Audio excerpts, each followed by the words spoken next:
Thank you.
እንኳን ደህና መጣችሁ እንግዶቻችን። በዛሬው የተለየ ተጽዕኖ ፈጣሪዎችን የምንሸልምበት ልዩ ዝግጅታችን ላይ እዚህ ሞንትጎመሪ ካውንቲ በሚገኘው የሲቪክ አዳራሽ የተገኛችሁ እንግዶቻችን በሙሉ እንኳን ደህና መጣችሁ። ምሽቱን ከኛ ጋር ሊያደምቁ በጣም በርካታ የክብር እንግዶች አሉን እዚህ አዳራሽ ውስጥ። የተከበሩ አምባሳደር ሂልዳ ሱጋ ማፉርዜ፣ አምባሳደር ፍጹም የኢትዮጵያ አምባሳደር በአሜሪካ፣ የተከበሩ ማርክ ኤልዊች የሞንትጎመሪ ክፍለ ከተማ ስራ አስኪያጅ፣ እንዲሁም ደግሞ የተከበሩ ቶም ሃከር የሞንትጎመሪ ክፍለ ከተማ ምክትል ፕሬዝዳንት፣ እንዲሁም ደግሞ ምሽቱን ከኛ ጋር ሊያከብሩ የመጡ የኢትዮጵያን ሰንደቅ ዓላማ በተለያዩ የኦሎምፒክ አደባባዮች እንዲውለበለብ ያደረጉ ተወዳጅና የኢትዮጵያ ታሪክ ሰሪ የሆኑ አትሌቶቻችን አሉ። ደራርቱ ቱሉ፣ ብርሃኔ አደሬ፣ ስለሺ ስምን፣ ገንዘቤ ዲባባ፣ ሚሊዮን ወልዴ፣ ቁጥሬ ዱለቻ። Good evening, everyone, and welcome to the African Impact Awards ceremony. Can we give a round of applause to everybody here for joining us tonight? We are so honored to be celebrating this evening with every single person in this room. People have traveled far and wide to be a part of this celebration. My name is Hannah Joy Gebrselassie. I will be emceeing in English, as you can see, and our dear brother Abedo will be emceeing in Amharic throughout the night. እሺ እንግዲህ ምሽቱን ያሰባሰበን ትልቁ ነገር ነው። የአፍሪካ ተጽዕኖ ፈጣሪዎች የሽልማት ምሽት ዋና ዓላማው ከዚህ ከአፍሪካ ታላቁ ሩጫ ጋር ተያይዞ የሚካሄድ በተለይም በማህበረሰባችን ውስጥ ጉልህ አስተዋጽኦ ያበረከቱ ከራሳቸው አልፈው አካባቢያቸውን ህብረተሰቦቻቸውን በሙሉ ሊያገለግሉ በሰዎች ህይወት ላይ መሰረታዊ የሚባል ለውጥ ሊያመጡ የአዘነ ፊትን ወደ ሳቅ ሊለውጡ የሞከሩ ሰዎችን የምንሸልም የምናከብርበት ምሽት ነው። ይሄ ድርጅት የአፍሪካን ኢምፓክት አዋርድ እና የግሬት አፍሪካን ረን ኖቫ ኮኔክሽንስ በተባለ በአሜሪካ 501c ለትርፍ ያልተመዘገበ ድርጅት ተብሎ የተቋቋመና በተለይም የአፍሪካን በዚያ አሜሪካ ውስጥ የሚገኙ የአፍሪካ ተወላጆች ላይ በጎ የሆነ ሚና የተጫወቱ ሰዎችን ለማጎልበትና ለማመስገን ለማክበር የተደራጀ ድርጅት ነው። እንግዲህ ምሽቱን አብራችሁን እንደምትዘልቁ እምነታችን ነው። እንግዲህ ቀደም ሲል እንደተገለጸው ይሄ የአፍሪካን ኢምፓክት አዋርድ የሚባለው ተጽዕኖ ፈጣሪዎችን ሽልማት የሚሰጠው ተቋም ዋና ዓላማው በህብረተሰባችን ላይ መሰረታዊ ለውጥ ላመጡና ጥረት ላደረጉ ሰዎች የሚሰጥ ሽልማት ነው። ይሄ በየዓመቱ የሚካሄድ የሽልማት ስነስርዓት በተለያዩ በሶስት የተለያዩ ክፍሎች የተመደበ ነው። አንደኛው በስፖርት ነው፣ ሁለተኛው በኪነ ጥበብ ነው፣ ሶስተኛው ደግሞ ስራ በመፍጠር ማህበረሰባችን የሚለውጡ ሰዎችን ሽልማት የሚሰጥ እንቅስቃሴ ነው። እንግዲህ ከዚህ ከኮቪድ የሚባል ነገር በትኖ በየቤታችን ከማስቀመጡ በፊት ሶስት የተለያዩ በዚህ ስራ ላይ ጉልህ ሚና ያበረከቱ ሰዎች የዚህ የሽልማት ስነስርዓት ተረካቢ ነበሩ። አንደኛው ቴዲ አፍሮ ነበር። በጣም ታዋቂ አርቲስትና በሀገራችን የኪነ ጥበብ መስክና የሀገራችንን ታሪክ ባህል በዓለም አቀፍ ደረጃ ኪነ ጥበቧን በዓለም አቀፍ ደረጃ በማስተዋወቅ ጉልህ ስፍራ የነበረው ነው። ሁለተኛዋ ደራርቱ ቱሉ የመጀመሪያዋ ጥቁር አፍሪካዊት የኦሎምፒክን ሽልማት ለመሸለምና ለመቀበል እንዲሁም ደግሞ የኢትዮጵያ አትሌቲክስ ፌዴሬሽን ፕሬዚዳንት የነበረች ተሸላሚያችን ናት። አሁን ቀደም እንደተገለጸው እዚሁ መካከላችን ትገኛለች። ሶስተኛው ደግሞ ማርክ ጌልፋንድ ፋውንደር ኦፍ ስቲም ፓወር የተለያዩ የስራ ፈጠራዎችን እና ቴክኖሎጂዎችን ለበርካታ ለምስራቅ አፍሪካ ተማሪዎች ያስተዋወቀ ነው እና ይሄ ዝግጅት በሀገር አቀፍ ደረጃ እንዲሁም በዓለም አቀፍ ደረጃ ከፍተኛ እውቅና የተሰጠው በአፍሪካውያን ዲያስፖራ ዘንድ ጉልህ ሚና የሚሰጠውና በጣም በርካታ ሰዎችን ከተደበቁበት ማውጣትና እውቅና እንዲያገኙ የሚያደርግ ዝግጅት ነው። እንግዲህ ሀና እንደገለጸችው ይሄ ስራ በርካታ ሰዎች ላይ ህይወት ላይ ለውጥ ያመጡ ሰዎች ሽልማት የሚያገኙበት እውቅናን የሚያገኙበት በሀገራችንም ሆነ በአፍሪካ ደረጃ የተለያየ ለውጥ ያመጡ ሰዎችን የምናመሰግንበት ቀን ነው። ነገ የሚደረገው የሩጫ ውድድርም ከዚሁ ጋር ተያያዥነት ያለው ነው። ለዚህ ዝግጅት መሳካት ደግሞ ከጎናችን የቆሙ ይህን ዝግጅት ስፖንሰር በማድረግ ያገዙን በጣም በርካታ ድርጅቶች አሉ። እነሱ ምስጋና ይገባቸዋል። All right, at this point, we would love to invite the visionary behind this program, our dear brother, community leader, and friend to so many of us, the founder of Nova Connections, and that is Dr. Gashau. Please, everybody, welcome Dr. Gashau to the stage. ከዚህ ዝግጅትና ከዚህ ሀሳብና ጥንስስ ጀርባ ያለ ከዛሬ አርቆ ወደፊት ማሰብ የሚችል በተለይ ደግሞ ሁሉም የህብረተሰብ አካል የህብረተሰብ የጀርባ አጥንት መሆን እንዳለበትና ሁላችንም እርስ በርስ እንደጋገፍና አብረን ልንጓዝ እንደምንችል የሚያሳዩ በርካታ ተጽዕኖ ፈጣሪ ስራዎችን እየሰራ የሚገኘው ዶክተር ጋሻው ወደ መድረክ ጋብዘናል። አመሰግናለሁ። Hello everyone.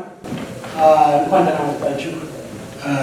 ዛሬ እዚህ የተሰበሰብነው በተለያየ ዘርፍ የአፍሪካ ወንድሞቻችን እህቶቻችን በዚህ በአሜሪካ ግዛት የሚሆን በአፍሪካ የሚገኙ ወገኖቻችንን በተለያየ መስክ ተጽዕኖ በማሳደር በማህበራዊ፣ በባህላዊ፣ በፖለቲካዊ፣ በኢኮኖሚያዊ ዘርፍ ያበረከቱ ሰዎችን ለማሰብ ለማክበር እና ምስጋና ለማቅረብ ነው የተገኘው እና ይህን ዝግጅት ለማገዝ በማበረታታት ስለታደማችሁ ስለተገኛችሁ ምስጋና ላቅ ያለ ነው።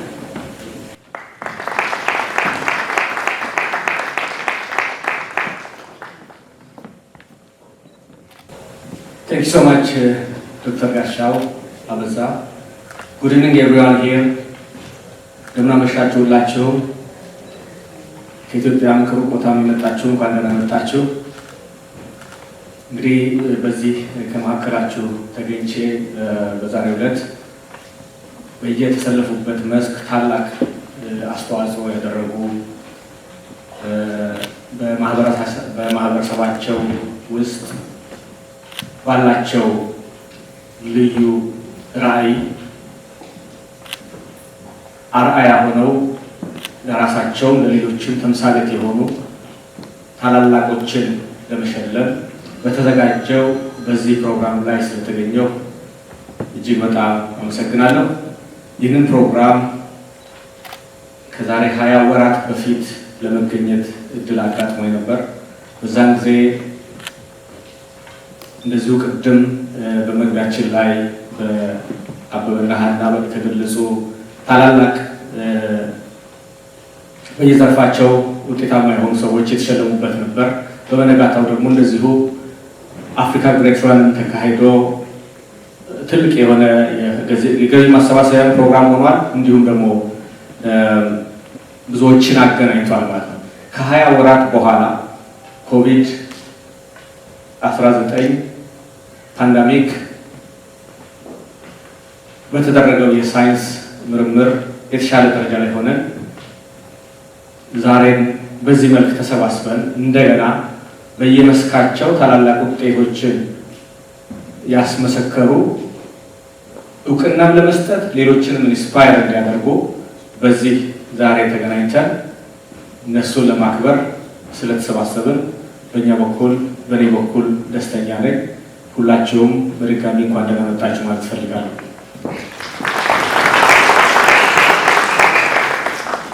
Thank you so much for that message, Ambassador Bismaraga. We will now go on to the next distinguished guest who's going to come and share some words. And that is, of course, we're going to welcome His Excellency Mark Eldridge from the Montgomery County Executive. Everybody clap it up.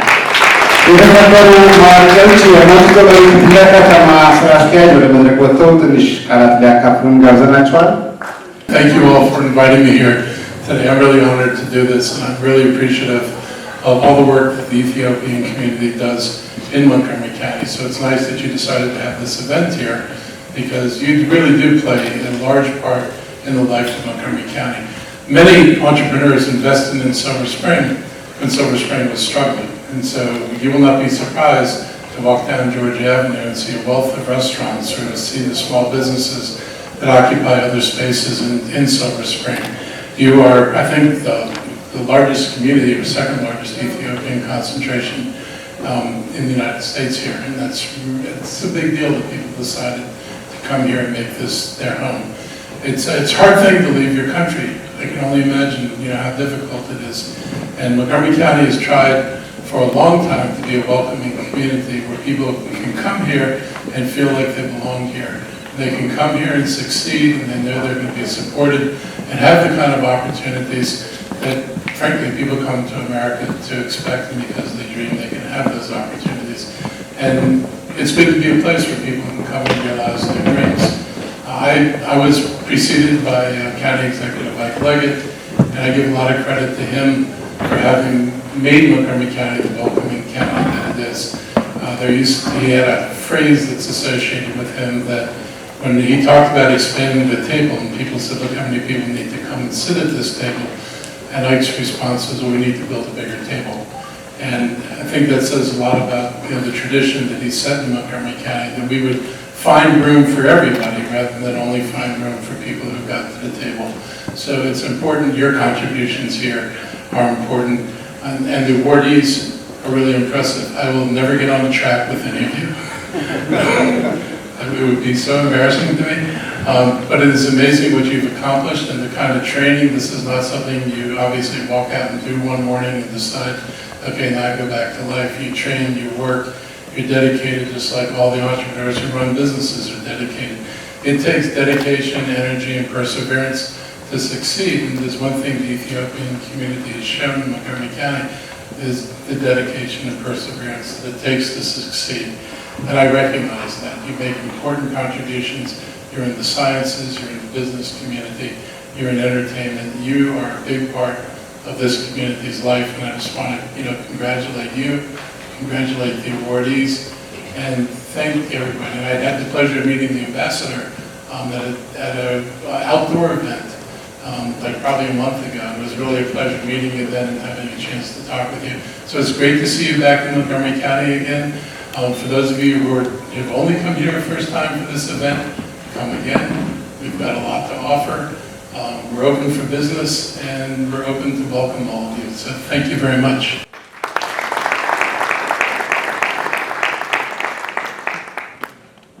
እንግዲህ እሳቸው እንደገለጹት የሞንትጎመሪ ካውንቲ ከአሜሪካ ክፍለ ከተማዎች ውስጥ በጣም በርካታ ኢትዮጵያውያን የሚገኙበት ለበርካታ የዓለም የማህበረሰብ ክፍሎች በጣም ዌልከሚንግ የሆነ ቦታ ነውና ለሞንትጎመሪ ካውንቲ ሞቅ ባለ ጭብጨባ ምስጋናችን ነው።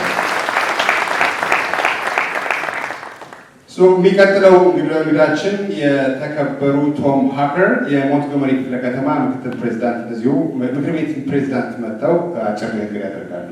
And up next, we are going to hear some words from President Tom Hucker of the Montgomery Council.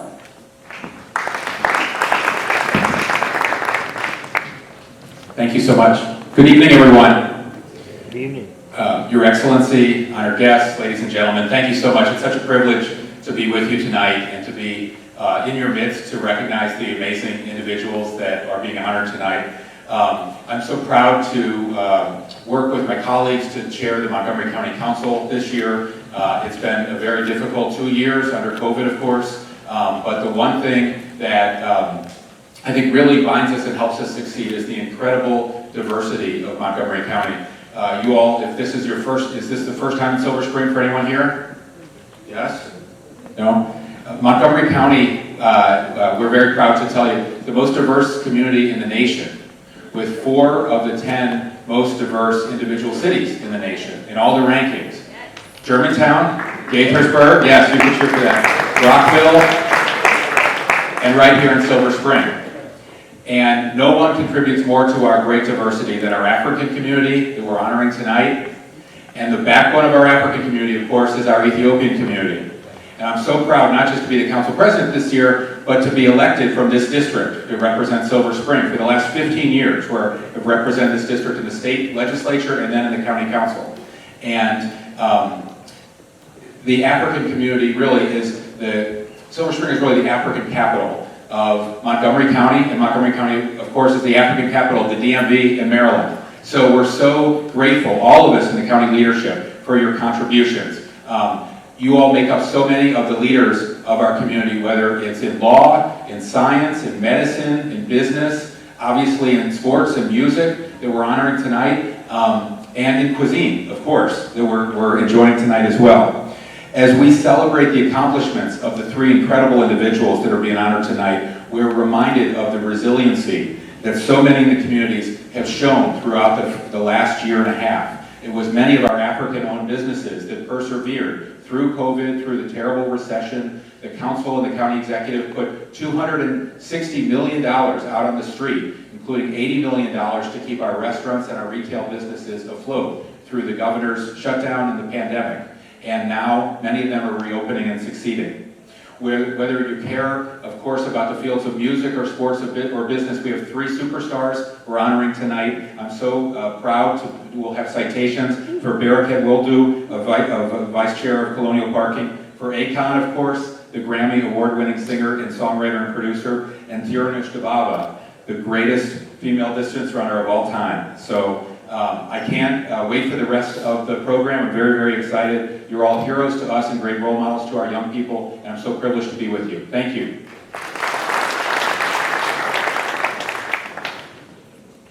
አሁን ቀጥታ በምሽቱ ሲጠበቅ የነበረው የሽልማት ስነ ስርዓት ነው የሚኖረው።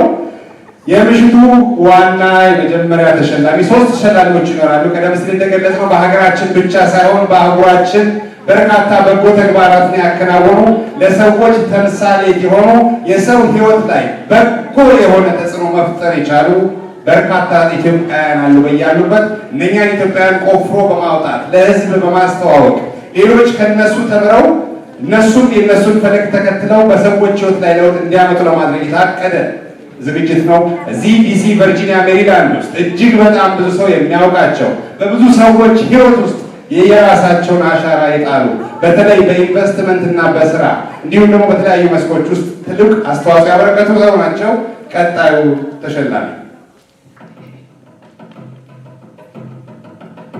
አቶ በረከት ወልዱ። አቶ በረከት ወልዱ የኮሎኒያል ፓርኪንግ ኢንክ ምክትል ሊቀመንበር ሲሆኑ ድርጅቱም ላለፉት 60 ዓመታት በዚሁ የሥራ ዘርፍ ሁለንተናዊ አገልግሎቶችን ማለትም የፓርኪንግ ስራዎች፣ ሂደት፣ አመራር፣ አሰራር፣ ቁጥጥር፣ ዲዛይን እና ዘርፉን በተመለከተ ሙያዊ የምክር አገልግሎት በመስጠት ይታወቃሉ። ኮሎኒያል ፓርኪንግ በዲሲ እና አካባቢው ትልቅ የፓርኪንግ አገልግሎት ሰጪ ድርጅት ሲሆን በዋነኛነትም ትኩረቱን በግል እና በሕዝብ ተቋማት ጥምረት በግዙፍ የመኖሪያ ቤቶች ግንባታና በተለያዩ የሕዝብ ማመላለሻ ፕሮጀክቶች ላይ በማድረግ አገልግሎት በመስጠት ላይ ይገኛል። አቶ በረከት በ1973 በኮሎኒያል ፓርኪንግ አቴንዳንት በመሆን ተቀጥረው ስራ የጀመሩ ሲሆን በድርጅቱ ውስጥ በተከታታይ የስራ እድገት በማግኘት የመጀመሪያው የድርጅቱ ተቀዳሚ ምክትል ሊቀመንበር ለመሆን በቅተዋል።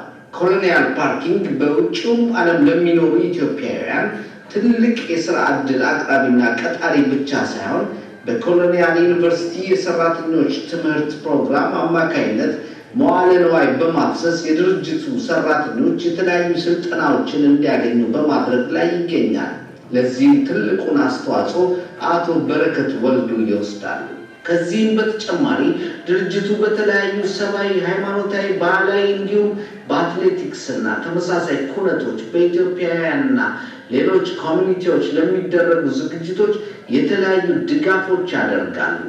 አቶ በረከት በዋሽንግተን ዲሲ የሚገኘውን በቤቶች ግንባታ ትራንስፖርቴሽን የስራ ዘርፍ የተሰማራው ፎሬን በተባለው ኃላፊነቱ በተወሰነ የግል ካምፓኒ ምክትል ስራ አስፈጻሚ በመሆን አገልግለዋል። ከዚህም በተጨማሪ የስራ ትኩረቱን በኤዥያ በመካከለኛው ምስራቅ አፍሪካ ቢዝነስ ዲቨሎፕመንት ላይ ያደረገው ካፒታል ትራንስፖርቴሽን በተሰኘ ካምፓኒ ውስጥ ተቀዳሚ ምክትል ሊቀመንበር በመሆን ከመስራታቸውም በተጨማሪ በጆርጅ ታውን ቢዝነስ ዲስትሪክት እና በሌሎችም በርከት ያሉ ተቋማት የቦርድ አባል በመሆን አገልግለዋል። አቶ በረከት ላበረከቷቸው ዘርፈ ብዙ አስተዋጽኦች ከተለያዩ መንግስታዊ ካልሆኑ የማህበረሰብ ተቋማት ላደረጉት ከፍተኛ አስተዋጽኦ የክብር ሽልማት ተቀብለዋል። ከዚህም ባለፈ አቶ በረከት ሬስ ፎርኤቨር በሚል ስያሜ የሚታወቅ ለትርፍ ያልተቋቋመ ድርጅት በመመስረትና በመምራት ኢትዮጵያ ውስጥ ለሚገኙ በኤችአይቪ ስለተጠቁ ወጣቶች አገልግሎት አበርክተዋል። በዋሽንግተን ዲሲ እና አዲስ አበባ በመታይ የማራቶን የግማሽ ማራቶን የ5 ኪሎ ሜትር የመዝናኛ ሩጫ የሚካሄዱበት ስፖርታዊ መድረክ መስርተዋል። ከትውልድ ስፍራቸው ጅጅጋ ሐረር የተገኙት አቶ በረከት ከዩኒቨርሲቲ ኦፍ ባልቲሞር የመጀመሪያ ዲግሪያቸውን በሳይኮሎጂ አግኝተዋል። አንድ የቅርብ የስራ አጋራቸው አቶ በረከትን እንደሚከተለው ይገልጻቸዋል። በረከትን በቅርበት የማውቀው እድሉን ካገኘሁባቸው ጊዜያቶች አንስቶ ስለሱ የተረዳሁት እጅግ ታታሪ፣ በስራው ቦታ ራሱን ሳይሰስት የሰጠ ተገቢ አመራር መስጠት የሚችል ለስራ አጋሮቹና ለሚኖሩበት ማህበረሰብ የሚተጋ በዋናነትም ለኢትዮጵያውያን ወገኖቹና ለሌሎች አጋራት ዜጎች በእኩልነት የስራ እድሎችን በመፍጠር ከራሱ ባለፈ ለሌሎች ስኬት የሰራ የማህበረሰቡ ዋልታ ነው ብለው ገልጸውታል። አቶ በረከት ባለ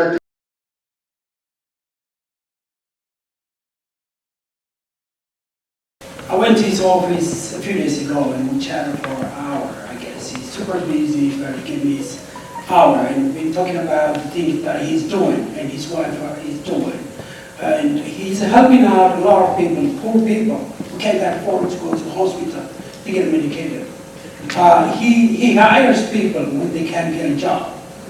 And there are a number of stories that he shared to me from disabled person who's been able to walk from a wheelchair because of the support that he gave to the lady that he hired. And there are countless of stories that I can share here, but we don't have time to tell you all. So thank you so much.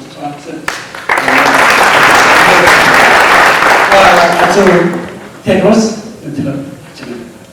እኔ እንኳን የምለው ነገር የለም፣ ግን አቶ በረከትን እዚህ አምጥቼ ራሳቸው የሚነግሩን አጫጭር ታሪኮች አሉ። እነሱን እንዲናገሩ አቶ በረከትን ወደዚህ ብንጋብዝና እሳቸው ሊነግሩን ነው የሚሻለው።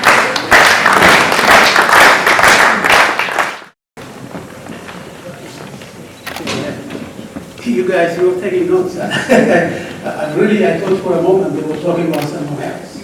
Because I'm not nearly as well accomplished as they just described it here. I really don't think of myself that well accomplished. But thank you very much. I don't know what to tell you. He said I have some stories to tell, but መጀመሪያ አማርኛ እናገራለሁ። አማርኛ of course ነው የተሻለውን ከላቱ የሚችለው አማርኛ ነው እና ሁላችሁም የሀገራችን አትሌቶች ሌሎችን በተለይ ምስጋና አቀርባለሁ። ሁላችንም ኢትዮጵያኖች መጀመሪያ ሪሊ ይሄ ሁሉ ነገር እንዴት ተጀመረ ለሚለው ነገር if I just say in English and the rest of the discourse should be in English, this whole thing really started in late 60s and early 70s when Ethiopian youngsters immensely predisposed to the American culture and really captivated by American culture and youth and social structure and start flying to America. That was just a widely shared enthusiasm among Ethiopians then. And that whole thing started back in the 60s and early 70s. And there I am now. I never thought that I would be here today. I would have probably chuckled if someone had told me I would be here and, post-millennium to see my life enjoying the American dream.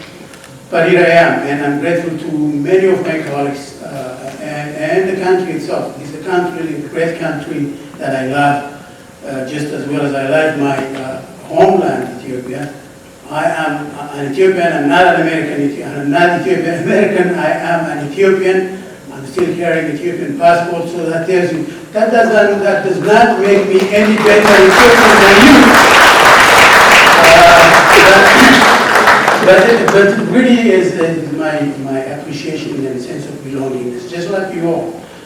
Ethiopians, we have a lot of stuff that we can be proud of. And yes, we have some things also not so proud, but we cannot be ashamed of anything. That's how we are. Ethiopians, great people. I'm proud of it. And in my table, actually, there are people in my table who were not recognized, like Abel Gashi as my guest. He does a lot of service to our community church, and he wrote books, I know, and I have a lot of respect for him, more than I have that for myself.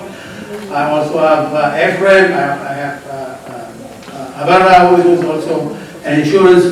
So what I'm doing is really celebrating my guys on my table because they don't get a chance to get celebrated. And thank you. This presentation was an educational for me. I never knew they had that. Frankly, I never thought that I had done so much for the community. But if you say so, I take it. Good night and thank you very much. You see how humble he is, as always what he does. You all really deserve that, and yes, indeed, you do. And thank you. Is that Mark, sir? Is your Mark? You just said earlier you're nobody. You don't really address us as His Excellency. That's me. I'm a team player. I'm with you. I'm nobody. I'm just like you. So that's what we are. Thank you. Sorry. I think maybe what government. Ambassador Fitsum, if you don't mind coming here and presenting the award. That's the African Impact Award. Ambassador, if you stand there, please. And that's the African Impact Award. Guys,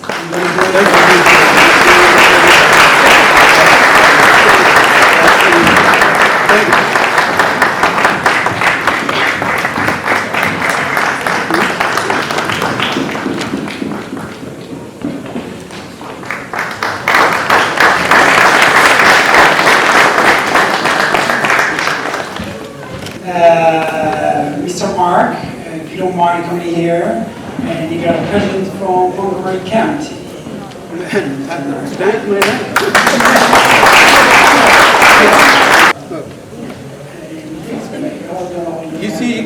You can tell that I'm not used to this kind of attention. I'm overwhelmed.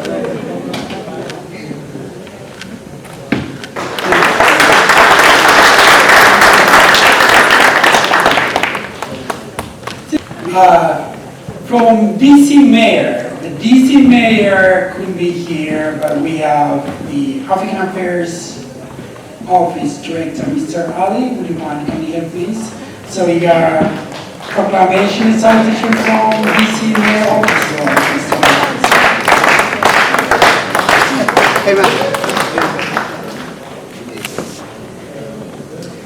Mr. Ali, would you mind reading the citation for me, please?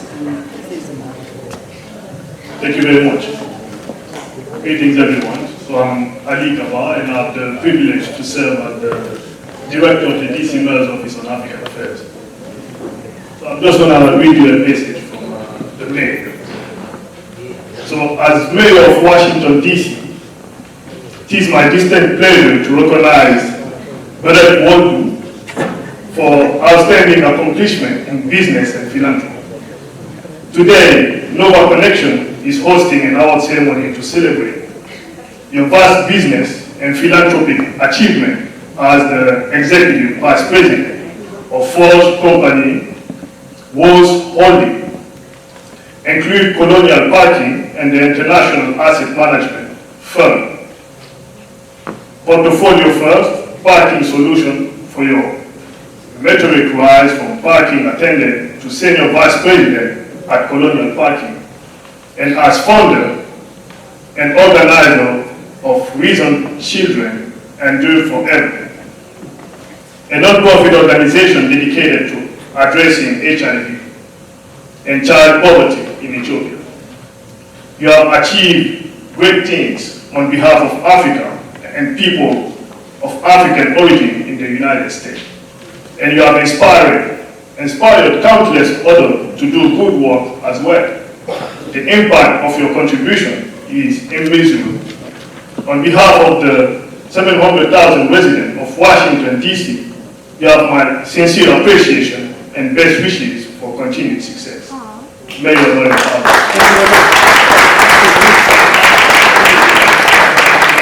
Thank you, Mayor, and thank you, Mr. Ali. Do you mind taking a picture first?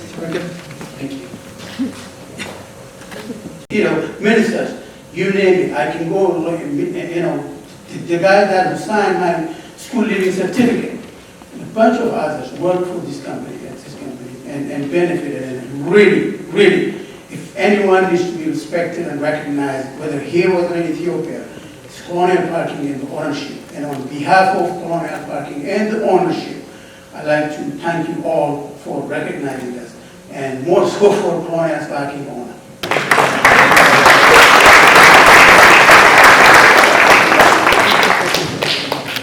ከፍተኛ እውቅና የሚሰጠው ኤኮን ነው።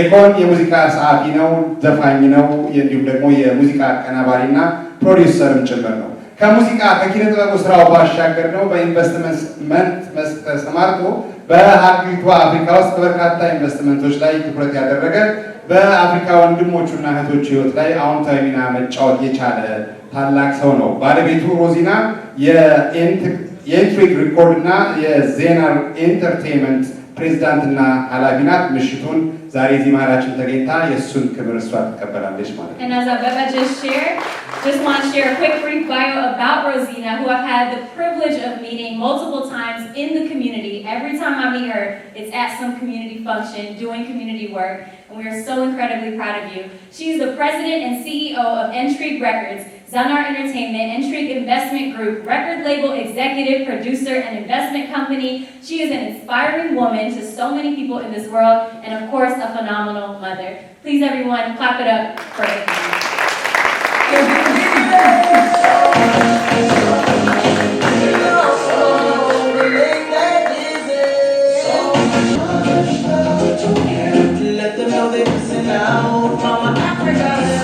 Africa can't just be the continent filled with compliments. You ask anybody about Africa, they tell you how beautiful it is, how great the country is, how amazing the history, how beautiful the land, the food, the women. They give you... No, they sell you the story. And we buy into our own story because we know how beautiful Africa is. You don't have to tell us, we know. But the question of knowing and believing is two different things. We may know that Africa is great, but then we always find for that sweet escape. Always looking for escape. How can I leave Africa? How can I go out, make money, and bring it back to my family? Well, I'm going to tell you today how you do it. First of all, you don't go anywhere. You stay right here.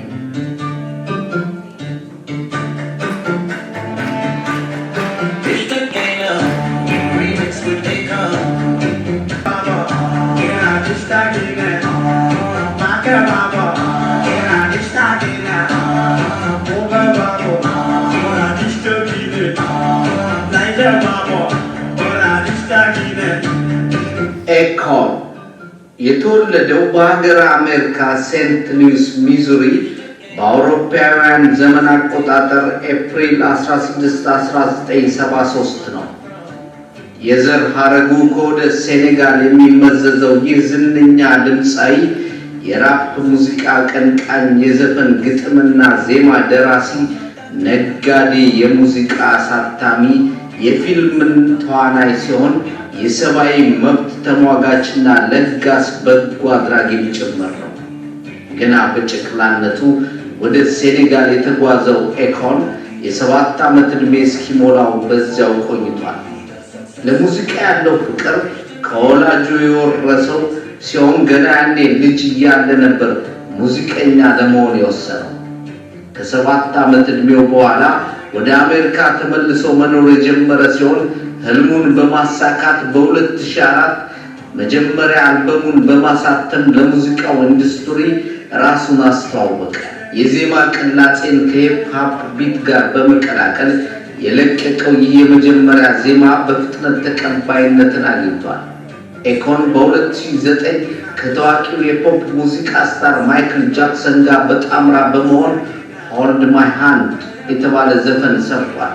ነገር ግን ይህ ሙዚቃ የተለቀቀው ማይክል ጃክሰን በሞት ተለይቶት ከተሰናበተ በኋላ ነበር። በተለያዩ ቋንቋ የማቀንቀን ተሰጥኦ ያለው ኤኮን ቻማክ ቻሉ በሚል ርዕስ ያቀነቀነው የህንድኛ ሙዚቃ በመላው ህንድ ተወዳጅነትን አትርፎለታል። ከፍተኛ የንግድ ፍላጎት ያለው ኤኮን በሪል ስቴት እና በልብስ ኢንዱስትሪ ንግድ ውስጥ የተሰማራ ሲሆን በተለይ ኮንፊደንስ ፋውንዴሽን የሚል ድርጅት በአፍሪካ በመቋቋም በተለያዩ ምክንያት አቅም ያጡ ወጣቶች ሞራል በመገንባት ከፍተኛ የማበረታታት ስራ ይሰራል። በአሁኑ ሰዓት አፍሪካን እና አፍሪካውያንን በመብራት ኃይል ተደራሽ ለማድረግ ከጨለማ ጋር የሚኖሩ ወገኖቹን በብርሃን ለመድረስ ከሌሎች ሸሪካዎች ጋር በመሆን በፀሐይ የሚያመነጭ ቴክኖሎጂ በመጠቀም 600 ሚሊዮን ዜጎችን ለመርዳት ታላቅ ዓላማ ወጥሮ በመስራት ላይ ይገኛል። ለዚህም አፍሪካን ብርሃን እናለብሳት በሚለው ህልሙ እንዲሳካለት የዚህ ኢምፓክት አዋርድ ተሸላሚ ያደረግንበት ዋነኛ ምክንያትም አፍሪካን ብርሃን እናለብሳት ብሎ በመነሳቱ ነው። ለኤኮን መልካሙን እየተመኘን የዚህ አዋርድ ተሸላሚ በመሆኑ የተሰማንን ደስታ እንገልጻለን።